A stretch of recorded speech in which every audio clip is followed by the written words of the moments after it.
Bueno, así que espero que les resulte un tema interesante.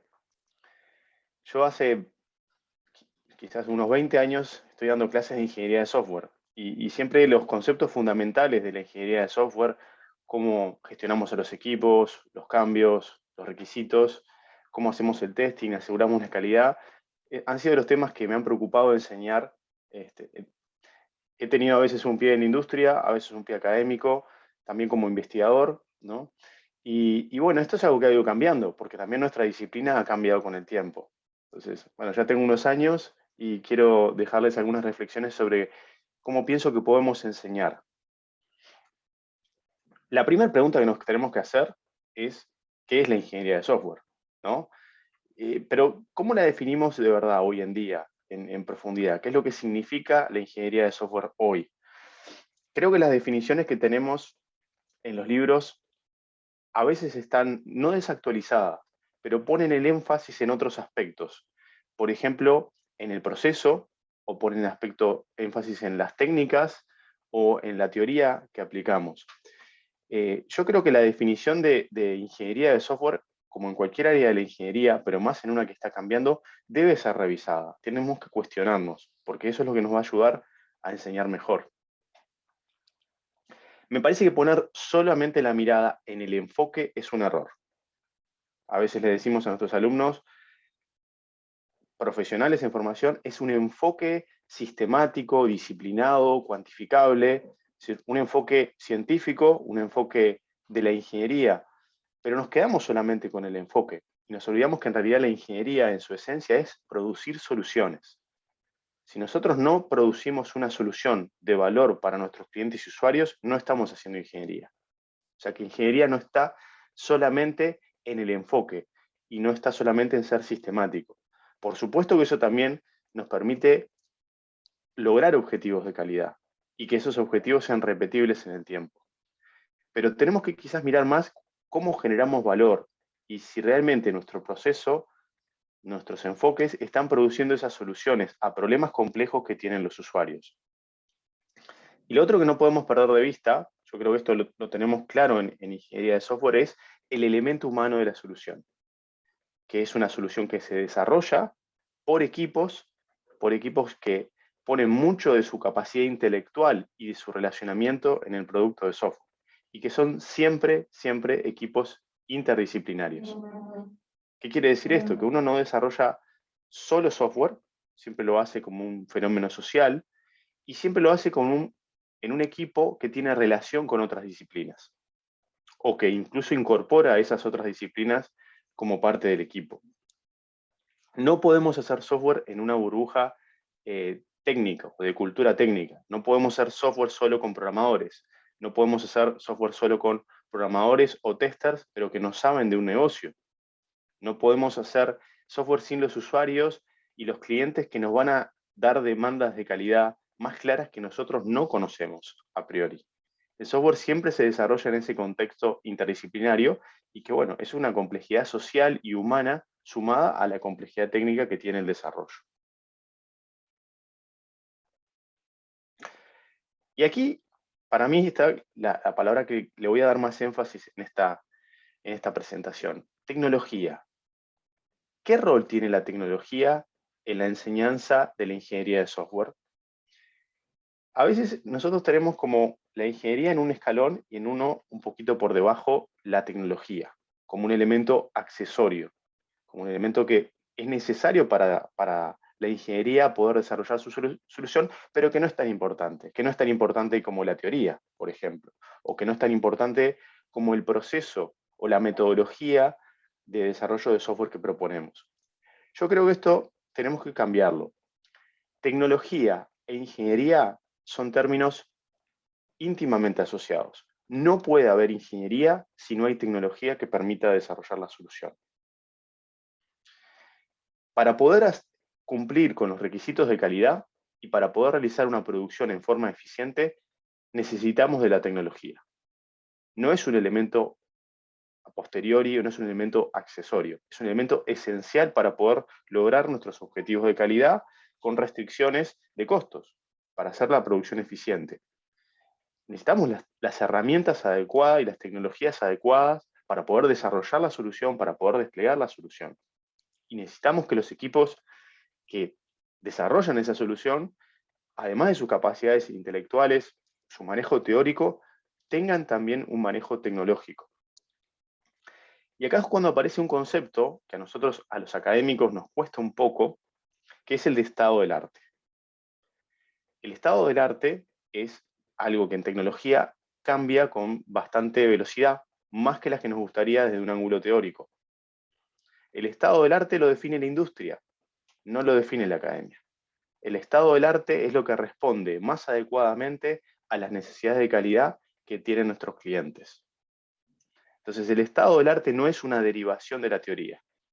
En tecnología, el estado del arte es algo que está cambiando, que es difícil de definir en un momento dado, y que tiene que ver con responder a las demandas de calidad que vienen de nuestros clientes. Y también en la tecnología se da un fenómeno que es, la tecnología no es un hecho aislado de la comunidad que la desarrolla, la mantiene, la promueve. Nosotros tenemos en este punto muy claro que hay una influencia de los vendors, de los proveedores, que son los que nos dan las tecnologías, que son las que nos definen, ¿no? Ahora vamos a hablar un poquito más en detalle de algunos casos de qué implica esto. Y también nos tenemos que preocupar de la interacción que existe entre la tecnología y el desarrollador que la utiliza, ¿no? Esa interacción entre desarrollador, ingeniero y herramienta tecnológica que a su vez viene y se interrelaciona con una comunidad o con un ecosistema tecnológico.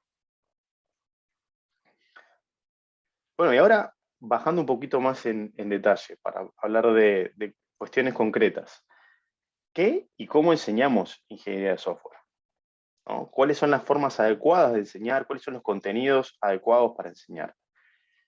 Primero, hablemos del qué, brevemente, ¿no? Está claro que hay una teoría y que las teorías son útiles, nos ayudan a entender la realidad, nos dan una fundación, una base de la cual nosotros partimos para después ir a más en detalle y insertar los conocimientos específicos y las habilidades necesarias para desarrollar una solución. Pero partimos de una teoría. El tema es que a veces nos quedamos solamente en esa teoría. Hablamos de actividades, hablamos de conceptos, hablamos de procesos, son todos muy necesarios para el desarrollo de software profesional, pero tenemos que dar un paso más, tenemos que meternos con la tecnología, tenemos que embarrarnos, como decimos por acá, tenemos que meter las manos en la masa. La tecnología se apoya en esa teoría, pero también incluye dinámicas propias que tenemos que tener en cuenta en la enseñanza. Por supuesto que también hay que gestionar. Tenía un profesor que muy temprano en la carrera nos dijo, cualquiera hace una solución de ingeniería con tiempo infinito.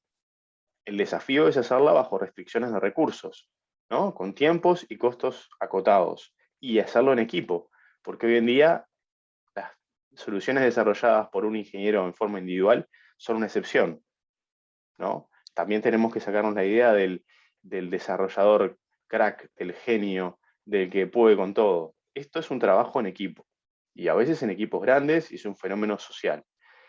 Si sumamos estos dos componentes, lo que tiene que ver con los recursos y lo que tiene que ver con los equipos, está claro para nosotros que la producción en ingeniería de software se da con gestión de proyectos, gestión humana, gestión de equipos, gestión de relaciones con el cliente, comunicación, recursos. Todo eso es lo que le llamamos las habilidades y conocimientos que tienen que ver con la gestión y que tienen que sumarse a la teoría y a la tecnología en forma adecuada. Y por último, y de la que más cuesta hablar, es el tema de las habilidades blandas, las actitudes. Que esto es muy polémico, sigue siendo discutido. ¿Cómo enseñamos a un desarrollador de software que sea un participante activo en un equipo? ¿Cómo promovemos que los equipos sean automotivados, autogestionados, autónomos, orientados a la calidad? Bueno, nadie tiene una receta, una solución completa para este desafío tan grande de enseñar cuestiones que tienen que ver con las actitudes. Pero lo que sí sabemos es que esas actitudes son necesarias para un desarrollo de calidad hoy en día, que la demanda viene por ese lado. Equipos que se autogestionen, que se automotiven que tengan autonomía para decidir ciertos aspectos, pero que sus resultados estén orientados a la calidad.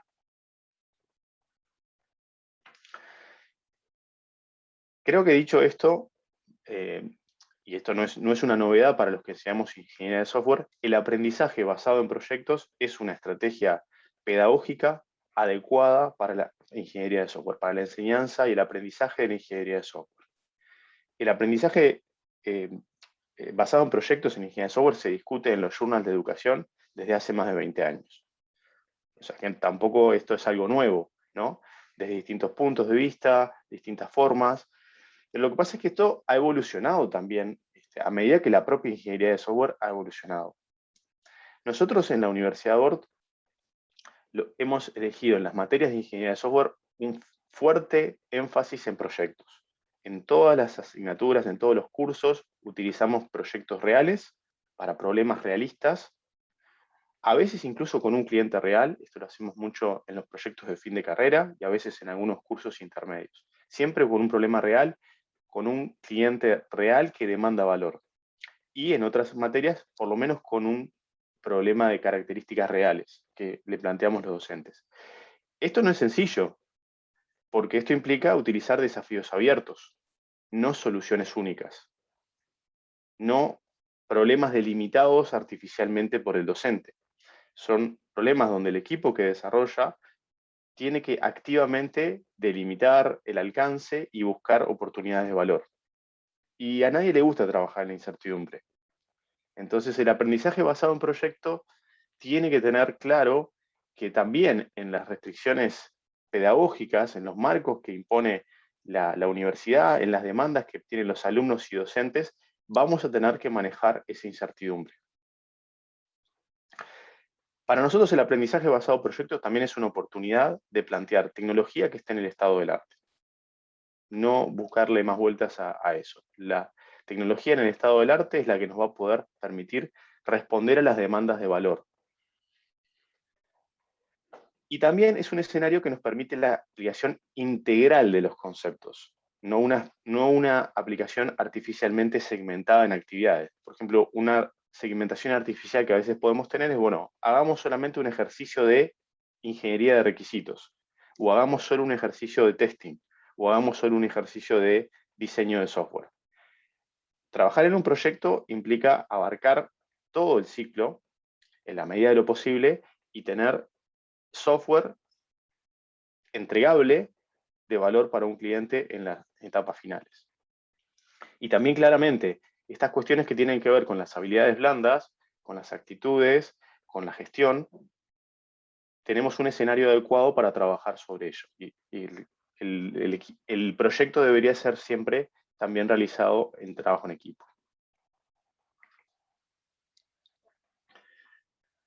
Me gustaría esto dejarlo como una pregunta a ustedes, que podemos después discutir y profundizar cuál es su visión. Pero, ¿existe un gap entre lo que hacemos en la academia y lo que pasa en la industria?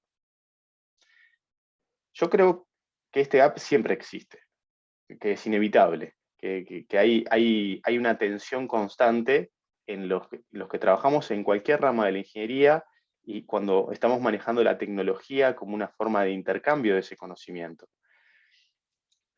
La pregunta quizás sería, ¿qué tan grande es ese gap? ¿O dónde estamos más necesitados de volver a escuchar lo que se dice en la industria? No que ese gap exista, creo que cuestionarlo es un poco absurdo. Nos tenemos que preguntar dónde es que necesitamos adaptarnos más, escuchar más, intercambiar más. Entonces ahora sí, quiero darles algunos ejemplos concretos y algunas definiciones que tomamos en la materia Fundamentos de Ingeniería de Software, que se da en el semestre 3 y 4 de las carreras universitarias de sistemas. O sea, es la primera materia donde nosotros queremos decir, el trabajo para desarrollar software profesional es un trabajo de ingeniería, que se hace en equipos interdisciplinarios, manejando tecnología, produciendo soluciones de valor para nuestros clientes usuarios. Primera área, el SCM. Tomo esta porque es una de las que hace más años tenemos en la materia y la que hemos elegido para dar como primer tema de este curso de Fundamentos de Ingeniería de Software. ¿Por qué?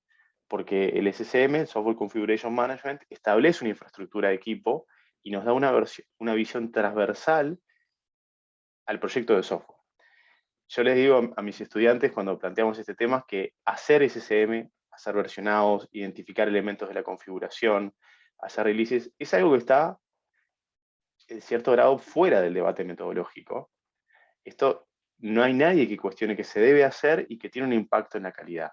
Esto establece la infraestructura de trabajo básica que van a necesitar los proyectos. Un repositorio para el proyecto también va a enfatizar qué grado de autonomía requiere el equipo para trabajar y con qué responsabilidad tiene que hacer cada uno de esos commits, de esas versiones, ¿verdad? Establece el flujo de trabajo que va a tener el equipo y ya empieza a hilvanar, a establecer esta idea de que hay criterios de calidad. Cuando tenemos commits, áreas de staging, branching, ramas, áreas de development, feature branches, estamos empezando a setear un escenario, justamente el área de staging es un escenario, donde decimos, acá tenemos que tener una mirada de calidad. No es del programador al cliente, sino que hay áreas intermedias, estados intermedios que pasan. Y yendo del concepto teórico a la tecnología, para nosotros esto fue una decisión muy, muy clara. Tenemos que enseñar cómo utilizar Git, cómo desplegar nuestros conceptos de SCM en la tecnología, en la herramienta concreta Git. ¿Por qué? Porque es lo que hace toda la industria. No tiene mucho más vueltas esa explicación. Enseñar una herramienta distinta no tendría sentido desde el punto de vista del estado del arte tecnológico, no tendría sentido desde el punto de vista de lo que hacen los equipos de software profesionales. Podrían utilizar una herramienta de Team Foundation Server o Subversion o cualquier otra. Pero bueno, cuando hay una mayoría tan grande de la comunidad tecnológica que elige una herramienta, esto se convierte en un estándar de hecho y es algo para tener en cuenta. Y a veces la separación entre metodología y herramienta no es tan nítida, o quizás no valga tanto la pena que la hagamos. Por ejemplo, yo creo que cualquier profe puede enseñar SCM con un diagrama en el pizarrón. Ponemos un repositorio, ¿no? Hacemos ese dibujo como de base de datos, ponemos operaciones de ingreso y egreso del repositorio, check-in y check-out, explicamos las versiones con un grafo, por ejemplo. Pero eso es la teoría. Lo que tiene valor es que un estudiante de ingeniería lo pueda hacer en su computadora, pueda generar una versión y además pueda toparse con los problemas que todos tenemos al momento de hacer un commit o de hacer un push a un repositorio remoto. Hacer el diagrama no es toda la historia. Necesitamos que docentes y estudiantes se involucren más con la tecnología y lo hagan, que aprendan haciendo. Este es entonces un primer ejemplo de una consideración que hacemos con respecto al estado del arte tecnológico y a nuestro enfoque de enseñanza. El segundo elemento relacionado con esta área de SCM es el repositorio en la nube y la infraestructura de trabajo en la nube. También desde el año pasado, quizás un poquito antes, empezamos a trabajar directamente con GitHub.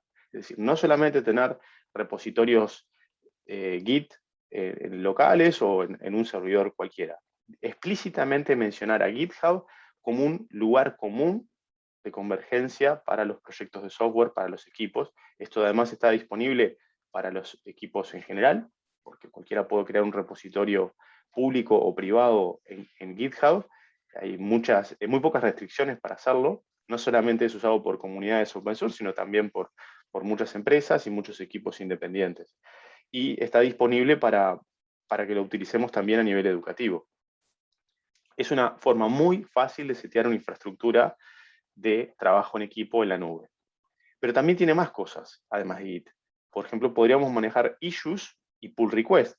Es decir, podríamos manejar el concepto de reporte de un defecto o de un bug, asociándolo a un issue, o una nueva feature asociándolo a un issue, y podemos manejar el ciclo de revisiones de código mediante pull request y las herramientas que tiene para trabajar a nivel de feedback de equipos que codifican la propia plataforma de GitHub.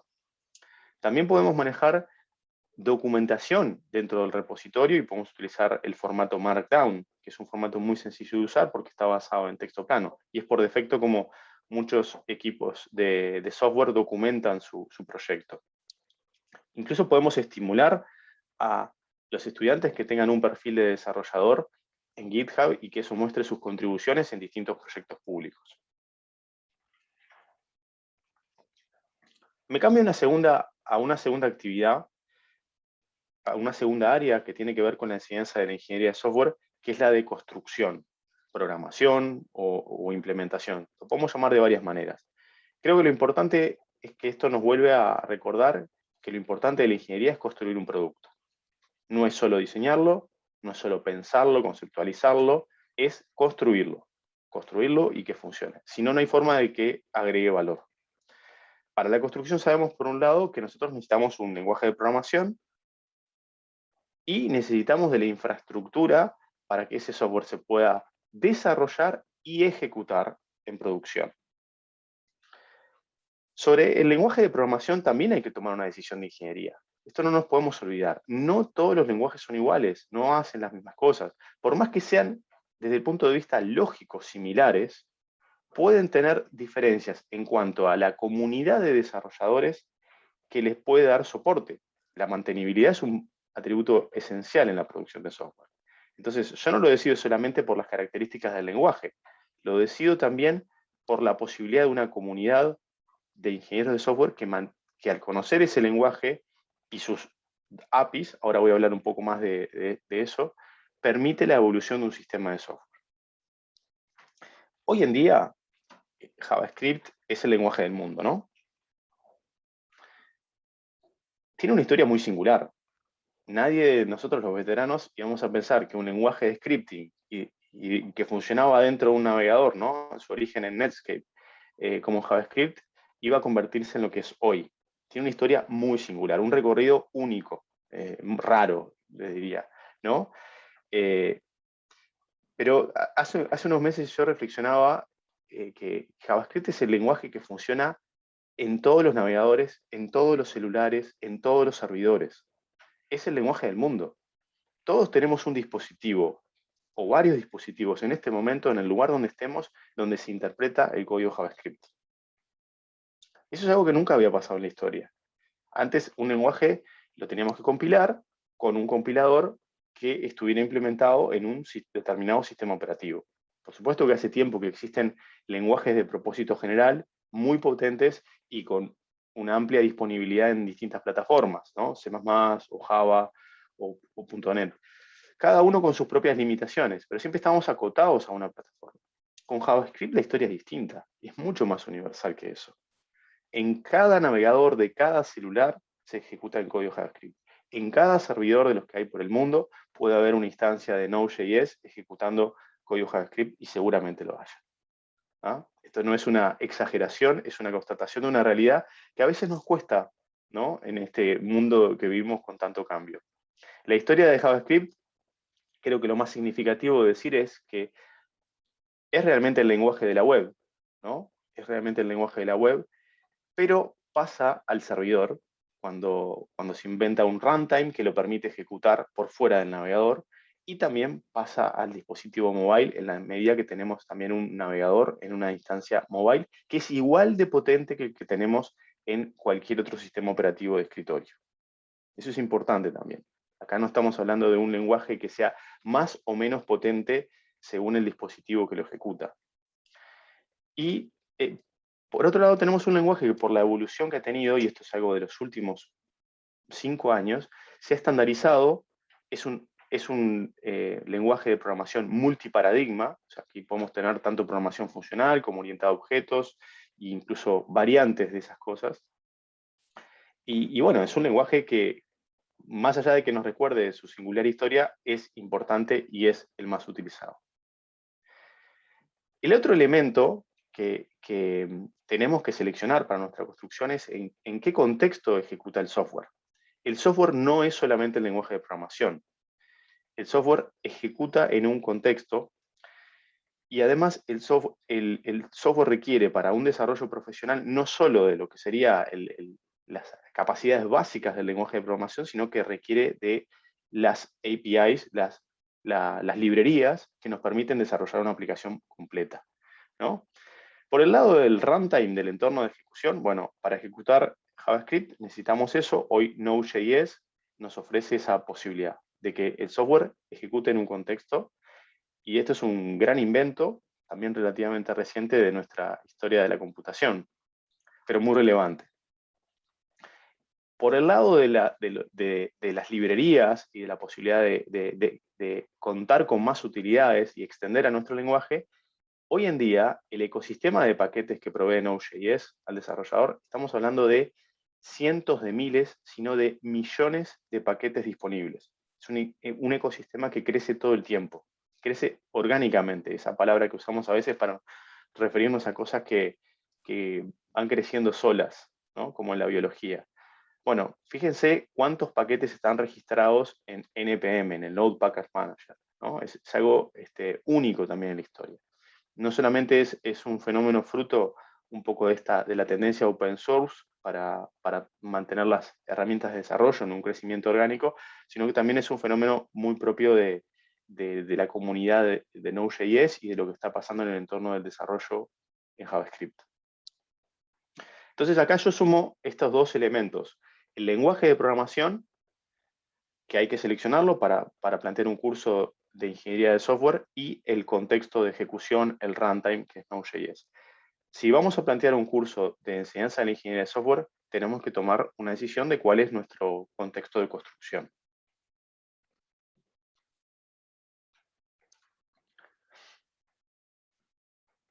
El otro elemento que también es parte de la construcción, o también lo podríamos poner como parte de las demandas de calidad que vamos a tener del lado de los usuarios seguros, es de una interfaz de usuario. No podemos seguir haciendo ejercicio de desarrollo de software sin considerar este atributo de calidad, que de hecho tiene una demanda muy grande desde la industria, ¿no? Los ingenieros de front-end, los ingenieros de interfaz de usuario. Y tenemos que tenerlo en cuenta en la enseñanza de la ingeniería de software. Pero no podemos partir de lo que nosotros queremos o de lo que nosotros conocemos, en un mundo cambiante y en un mundo que se está actualizando. La mayoría de nuestros usuarios van a acceder al software a través de un dispositivo móvil.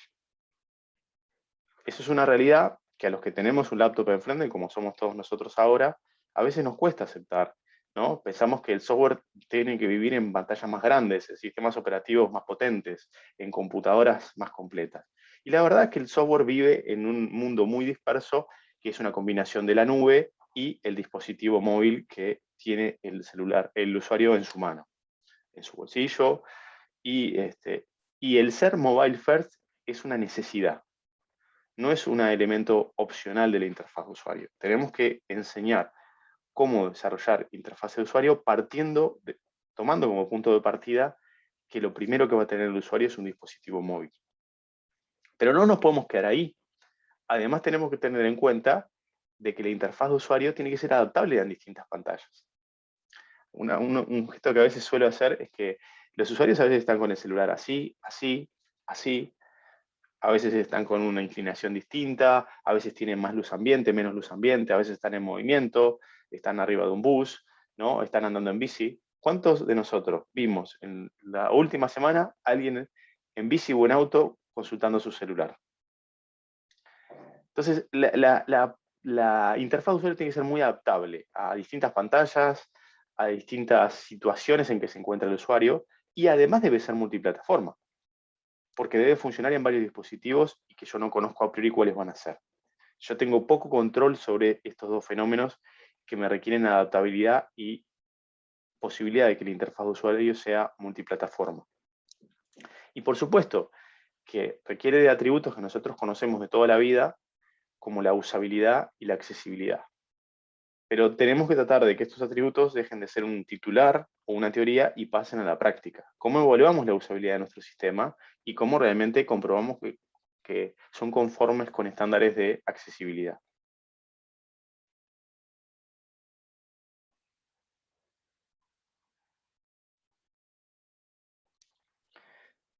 Bueno, y como terminando nuestro repaso de temas, no voy a abarcar todas las áreas de la ingeniería de software, que es muy grande, quiero hablar un poco de qué es lo que significa enseñar en un contexto tecnológico actualizado desde el punto de vista del software quality assurance.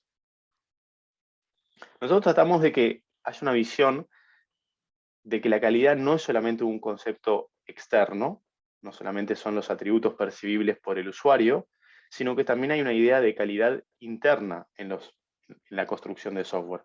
Esa calidad tiene que ver con qué tan legible es el código, qué tan mantenible es el código, cómo trabaja ese tipo de atributos, incluso que son más oscuros para el usuario, como la seguridad, la performance, el cumplimiento de estándares de accesibilidad. Entonces, por supuesto que hay atributos de calidad que se manifiestan al usuario y al cliente, y hay atributos de calidad, llamémosle interna, que tienen que ver con el proceso de construcción y con asegurar la mantenibilidad futura, sobre todo, y la evolución de ese producto. Lo que primero que introducimos en nuestro curso es el estándar de codificación. ¿Por qué? Porque bueno, es la base, el código es la base de lo que hacemos y es importante, creemos que el alumno entiende que va a trabajar en un contexto donde no hace lo que quiere, tiene que seguir las prácticas de su equipo, las prácticas de una comunidad técnica más amplia y que un punto de partida es el estándar de codificación, para que el código sea legible como independiente de quién lo programa, ¿verdad? Bueno, discutimos cosas muy básicas en este punto, que ya son conocidas por ustedes, pero la decisión que el año pasado tomamos fue, ¿pero por qué no usamos un estándar de codificación? Buscando un poco, ustedes van a encontrar que si ponen Google Style Guides, los estándares de codificación que utiliza la empresa Google están públicos, como un proyecto open source. Estamos hablando del estándar con que codifican JavaScript, HTML, CSS, Java, Go, cualquier lenguaje está en ese repositorio de los que usan esa empresa, que son muchos.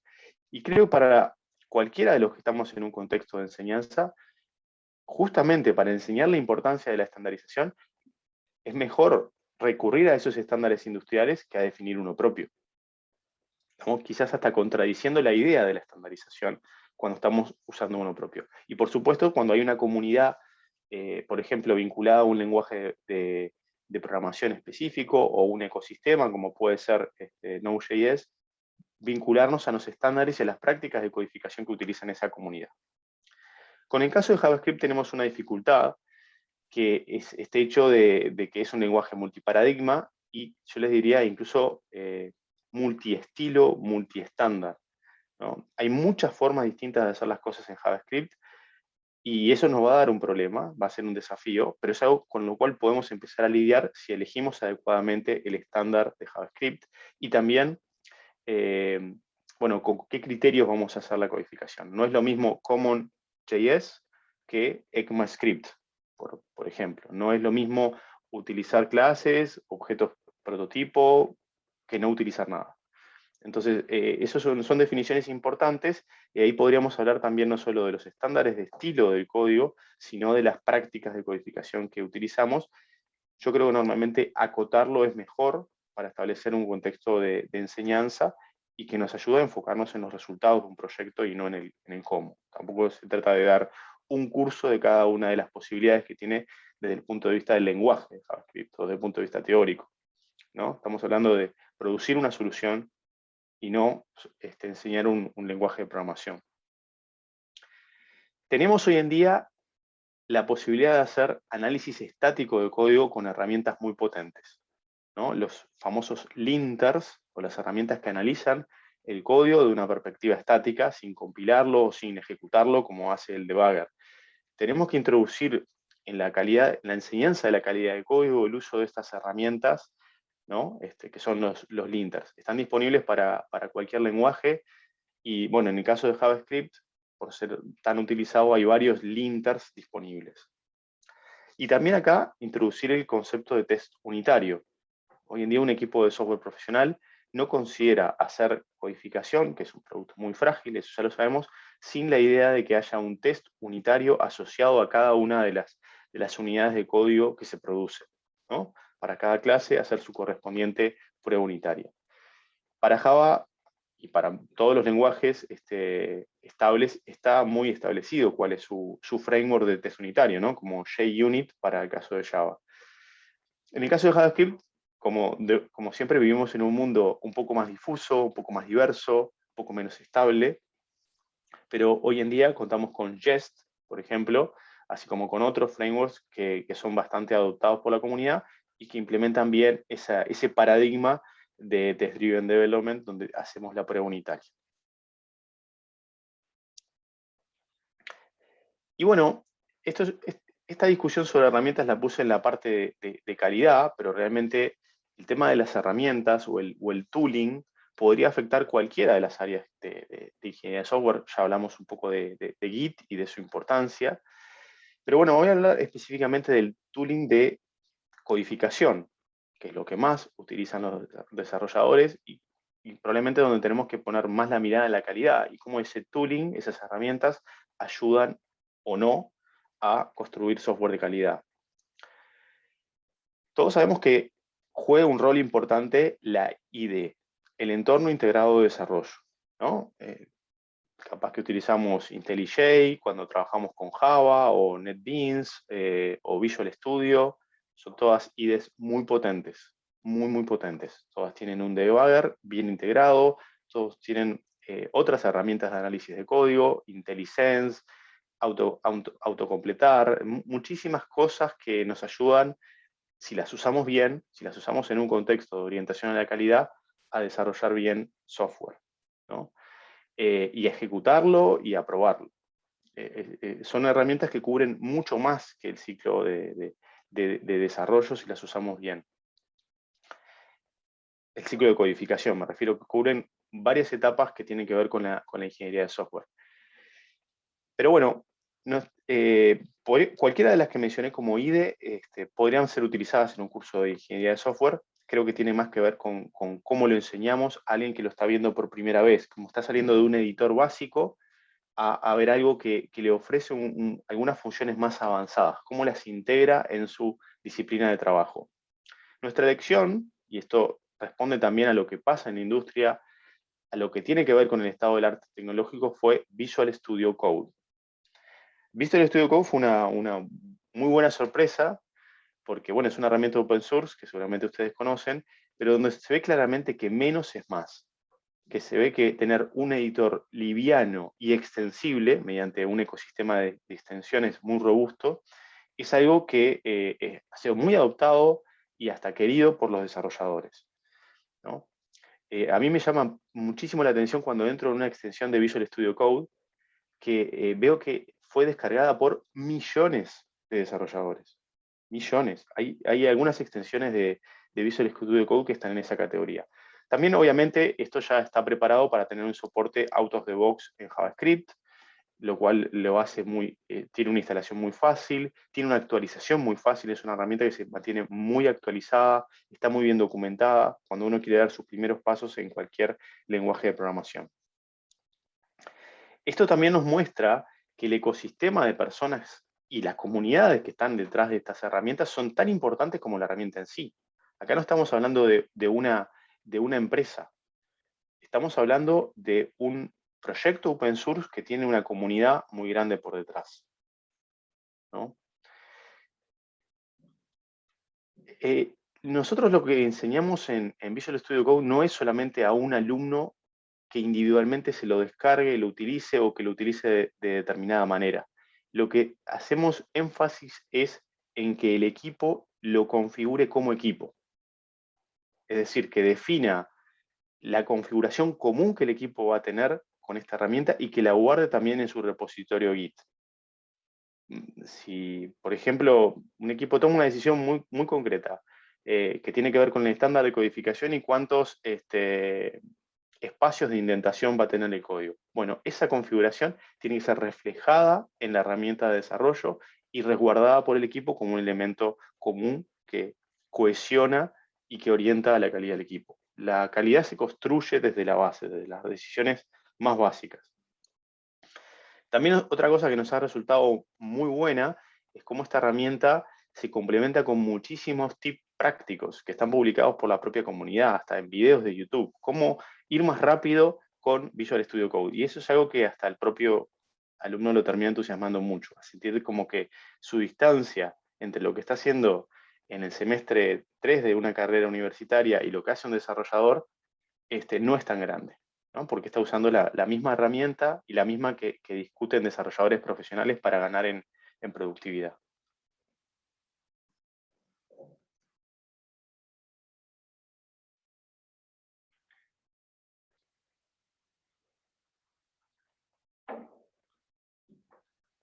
Bueno, y finalmente el área de testing, también relacionado con la calidad. Es un desafío, siempre lo ha sido, ¿no? Enseñar testing. Y créanme que es un desafío enseñar testing a alguien que está haciendo el programa o que todavía se siente del lado del programador. Una de las cosas que tenemos que intentar hacer cuando enseñamos testing es un cambio de perspectiva. No podemos enseñar testing haciendo code and fix, ¿no? Arreglando todo lo que encontramos, porque nunca logramos que la persona tenga la profundidad, la perspectiva de calidad de tester, que se ponga desde el otro lado. Si estamos probando y construyendo al mismo vez, este cambio de perspectiva nos puede costar más. Vamos a hacer testing de poca profundidad, de poca crítica, ¿no? A nadie le gusta encontrar cosas que no puede corregir en el momento. Entonces, bueno, hoy en día lo que estamos proponiendo de los proyectos de desarrollo de software es en la semana final hacer un code freeze. Decirle, bueno, a partir de este punto no hay más commits que modifiquen el código, solamente hay testing.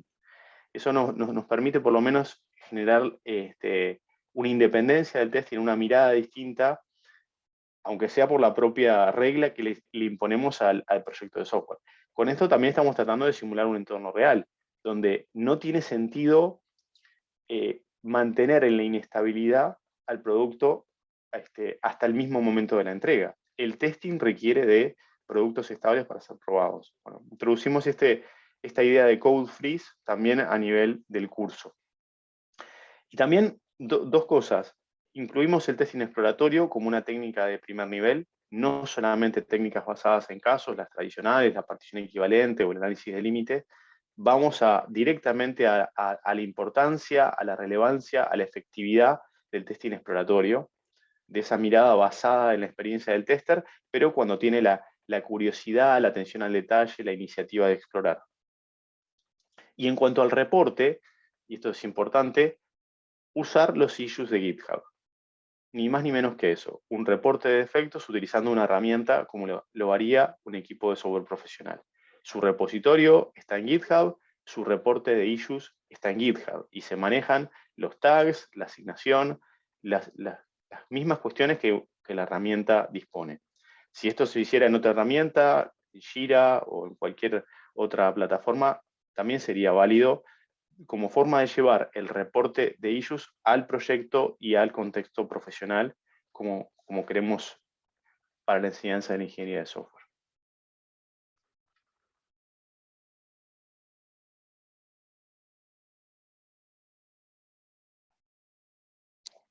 Bueno, y voy a finalizar planteando algunos desafíos que aparecen a partir de estas intenciones que planteamos para nuestra enseñanza de la ingeniería de software.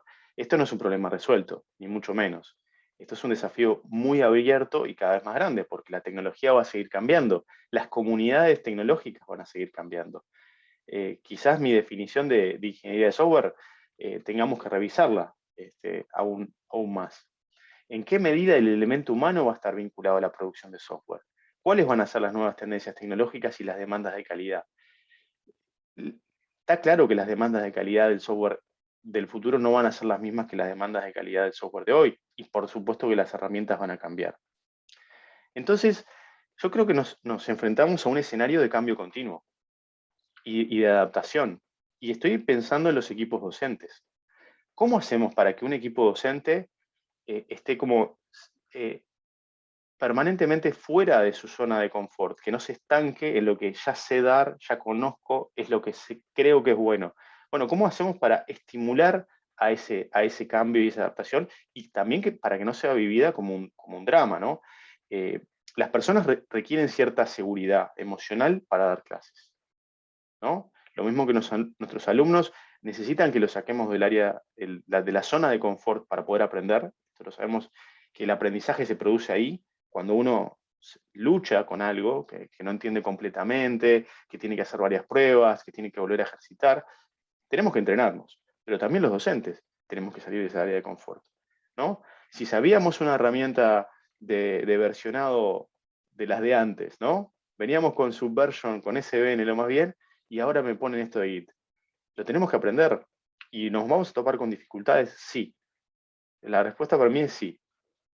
Pero, ¿cómo buscamos que eso se haga de una forma segura, emocionalmente segura para la persona, que también expone mucho, ¿no? Nuestros docentes también son profesionales, son personas jóvenes que pueden tener esto como un desafío, y no queremos poner un desafío en una altura inabordable para nadie, ¿no? Otro aspecto que tenemos que tener en cuenta es cómo colaboramos con la industria, cómo hacemos que esto sea un diálogo permanente, de todos los días, ¿no? Durante el curso, con el tipo de problemas que planteamos, trayendo profesionales invitados a nuestras clases, presentando resultados, haciendo pasantías quizás, o insertando cursos de ingeniería de software dentro de empresas. Quizás tenemos más posibilidades de las que pensamos en esto si salimos de nuestro modelo de la universidad como el castillo de marfil, ¿no? Aislado de la realidad. Quizás esta virtualidad nos ofrece nuevas posibilidades de enseñanza y de comunicación con nuestros actores industriales y profesionales. Creo que también, volviendo al tema de la seguridad emocional para los docentes y para los estudiantes, tenemos que pensar y repensar el tema de la inclusión, cómo hacemos para incluir a las mujeres, que estén bien representadas, dar oportunidades a las minorías, cómo hacer del lugar de enseñanza y aprendizaje un lugar inclusivo, seguro, abierto, ¿no? Porque en la medida que nosotros podemos incluir esos grupos que han sido históricamente desfavorecidos, ¿no? Podemos, bueno, también enseñar mejor la ingeniería de software y hacernos más adaptables al cambio. Nuestros equipos de software requieren esto también. ¿Cómo nos construimos en una comunidad de aprendizaje? ¿Cómo nos construimos en algo en que todos sabemos que tenemos que aprender y seguir aprendiendo durante toda la vida? Que eso nos va a costar, pero que vale la pena ese desafío. Y cómo nos apoyamos mutuamente para poder lograrlo.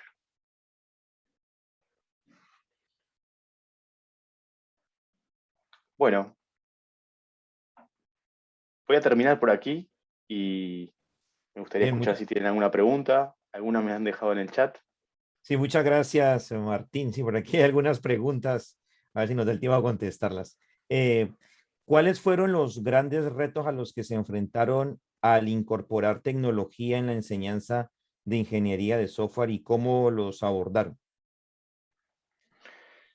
Bueno, hay varios niveles de retos. Les podría contar cosas más prácticas y más anecdóticas, ¿no? Tenemos que autenticarnos en GitHub a través del proxy de la facultad. Pero bueno, esa es una cuestión totalmente menor. La principal cuestión acá es el equipo docente. Si yo tengo un equipo docente que no conoce la tecnología, ¿qué hacemos? ¿Por dónde empezamos? Tengo que capacitarme antes, hago un curso online, eh, lo hago durante la marcha en un curso, se lo propongo al alumno solo. Hay varias cuestiones, no hay una única estrategia de resolverlo. Creo que en lo que no podemos caer es en yo te doy la teoría y tú te encargas de la práctica, alumno, porque estamos enseñando mal la ingeniería. Porque las teorías no hacen sistemas de software. Entonces, si yo te pongo el diagrama de Git en el pizarrón, pero cuando hay que resolver el puerto del proxy que te permite autenticarte y hacer un push en GitHub, no lo sé hacer, estoy en un problema. Estoy como en una disonancia con respecto a lo que yo digo que es la ingeniería y lo que te estoy planteando en el aula y como experiencia educativa. Por supuesto que tenemos ayudantes, docentes asistentes y gente que de repente nosotros podemos usar como apoyo. pero creo que la separación podría ser una mala forma de resolver ese problema. Tenemos que asumir también las instituciones, que esto tiene un costo, de renovación del equipo docente, de darles tiempo de preparación y de darles la seguridad de que lo pueden hacer. Eso es otro aspecto. Hay un tema de recursos y hay un tema de planificación y hay un tema de estímulo, apoyo, liderazgo, ¿no? A mí me pasó que me enfrenté a dificultades que no podía resolver. Me acuerdo de un verano tratando, bueno, como cuando uno le pasa, estoy programando esto con JavaScript y no me sale, no me sale, no me sale, ¿no? Entonces ahí lo que yo me planteé, capaz que esto le sirve como ayuda, es, bueno, pero si yo tengo esta dificultad, el alumno la va a tener. Y está bueno que esté presente. Y si yo no la pruebo, que tengo, bueno, ya tengo muchos años, ¿eh? Pero a mí me falta el pelo, ¿no? Eh, Está bueno que lo explore un poco y hasta qué punto yo no lo puedo resolver. Y si yo no lo puedo resolver, no se lo puedo plantear a un alumno de un tercer semestre que le da miedo a la tecnología que esto lo haga. Porque al alumno, seamos conscientes, tiene miedo de no aprobar. Y tiene también mucha inseguridad profesional con respecto al uso de esa tecnología. Entonces, bueno, aquí hay un espacio donde hay una inseguridad emocional del docente, una falta de recursos para su actualización y para la actualización del curso, porque implica generar material, generar ejemplos, ejercicios, y eso hay que hacerlo también. Entonces, las instituciones tienen que poner un marco. Los coordinadores, los catedráticos, que trabajamos con equipos docentes muy grandes, tenemos que articular esto también y liderarlo. Y no tenemos que olvidarnos que tanto del lado de estudiantes como del lado de los docentes hay personas que tienen inseguridades, que tienen necesidades, ya sea que trabajen en la universidad o en una empresa, ¿no? O que tengan su familia. Yo creo que tenemos que hasta acordarnos de eso, ¿no? Las personas no tienen todo el tiempo del mundo para aprender y No. todo el entusiasmo. Pero bueno, en esas intersecciones tenemos que encontrar nuestra tarea. Bien, y una pregunta que va conectada con esta es, ¿esta incorporación de la tecnología en la enseñanza de ingeniería del software está integrada también en los cursos de programación de la carrera? ¿Fue una decisión de todo el programa académico o solo del área de ingeniería de software? Fue una decisión del área de ingeniería de software. Eh, lo que nos sucede es que si bien hay instancias de coordinación, cada cátedra, como le llamamos nosotros, o departamentos, bueno, van generando su propia cultura de trabajo y la verdad que tenemos tanta cosa de las que encargarnos que a veces nos cuesta el diálogo. Pero no solamente con el área de programación, yo creo que esta discusión hay que tenerla con el área de base de datos, con el área de sistemas operativos, con el área de teoría de la computación. Es de esa integración y de esa discusión que van a surgir las grandes cosas. A veces uno puede empujar un poco más. Nosotros tenemos un grupo de por lo menos de 9 materias curriculares, más otras tantas materias selectivas. Estamos hablando de que solamente en el área de ingeniería de software nosotros trabajamos con los docentes que dan diseño, arquitectura, testing, desarrollo de interfaz de usuario. eh, eh, Tenemos otra área de la facultad donde se trabaja más la parte de programación y algoritmia, y otra parte de la que se trabaja base de datos, sistemas operativos. Estoy deseando que esa sea una mayor oportunidad de coordinación. Me imagino que todo nos pasa cuando trabajamos en instituciones grandes Sí. y que el asignaturismo de las carreras, ¿no? Esa subdivisión, no Mm. termine siendo contraproducente para el estudiante en sus oportunidades de aprendizaje. Muy bien, bueno, da tiempo para una última pregunta. Está muy interesante todo. Cuando hablas de comunidades de aprendizaje, ¿te refieres también a grupos de Facebook, wikis colectivas, canales de YouTube, etcétera? Me refiero inicialmente en que grupos de docentes y estudiantes, catedráticos, podamos sentirnos parte de una misma comunidad. Me refiero a que primero trascendamos esa idea frontal y transmisiva, jerárquica, que a veces tenemos en las universidades. Eh, pero sumando a lo que plantea la pregunta, sí, son nuestros estudiantes los que nos dicen que aprenden con los videos de YouTube. ¿Por qué? Porque les gusta el humor, porque les gusta la brevedad, porque les gusta el contenido audiovisual. somos nosotros que nos tenemos que dar cuenta las comunidades que se forman en la industria, las comunidades técnicas, que son comunidades de aprendizaje, que evolucionan el producto o la plataforma a medida que evolucionan sus productos de aprendizaje, sus contenidos en YouTube, sus comunidades que se manejan en Discord, ¿no? O en Slack, o en donde sea. Sí, esto tiene que ser orgánico y tiene que ser abierto. O sea, nosotros, mi idea, mi desafío es, yo creo que un equipo de docentes y estudiantes en la universidad debe constituirse como una comunidad de aprendizaje que está ávida de aprender, pero en forma abierta a todos estos ecosistemas sociotécnicos que nos ofrecen oportunidades de aprendizajes en un contexto cambiante. Muy bien, Martín, muchas gracias por tus respuestas, por la presentación tan clara, tan directa. Y solo me queda decirte que te vamos a seguir considerando para que nos sigas apoyando en la medida de tus posibilidades. Y de nuevo, muchas gracias, Martín.